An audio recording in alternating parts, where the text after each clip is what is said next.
یہ جو ابو جہل تھا نا، جب یہ جنگ میں زخمی ہو کے نیچے گرا ہے تو حضرت عبداللہ ابن مسعود رضی اللہ تعالیٰ عنہ، یہ بہت دبلے پتلے صحابی تھے، ان کی پنڈلیاں اتنی باریک تھیں کہ یہ شلوار ٹخنوں سے اوپر اٹھاتے اس سے زیادہ نہیں اٹھاتے تھے.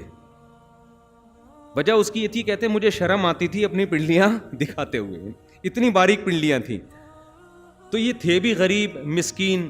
یہ اصحاب صفہ میں سے تھے جن کے بارے میں آتا ہے نا، غربت کی وجہ سے پورے کپڑے نہیں ہوتے تھے پہننے کے لیے. تو یہ بڑے مسکین صحابی تھے. انہوں نے جب دیکھا کہ ابو جہل جو ہے یہ پڑا ہوا ہے، زخمی تڑپ رہا ہے، تو یہ اس کے سینے پہ جا کے بیٹھ گئے اس کی گردن کاٹنے کے لیے.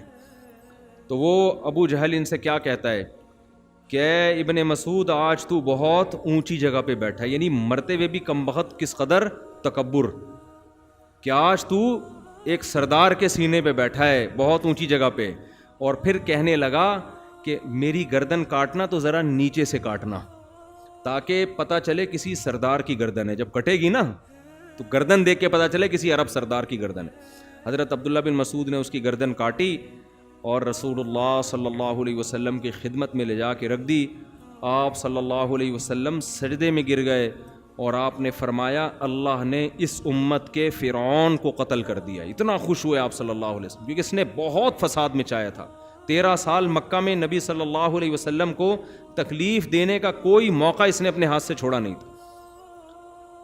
بالآخر لڑائی ہوئی ہے اور ان کے 70 بندے قتل ہو گئے اور 70 گرفتار ہو گئے. گرفتار میں بھی بڑے بڑے لوگ. حضرت عباس جو نبی کے چچا تھے وہ بھی مشرکین مکہ کے ساتھ جنگ میں تھے.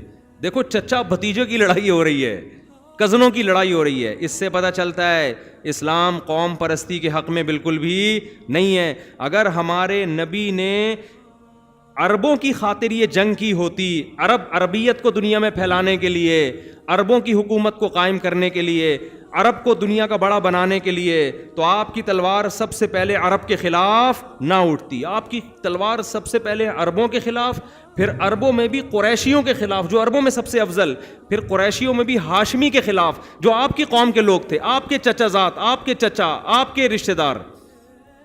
اور آج ہماری جنگ ہوتی کس کے نام پہ ہے؟ قوم پرستی کے نام پہ.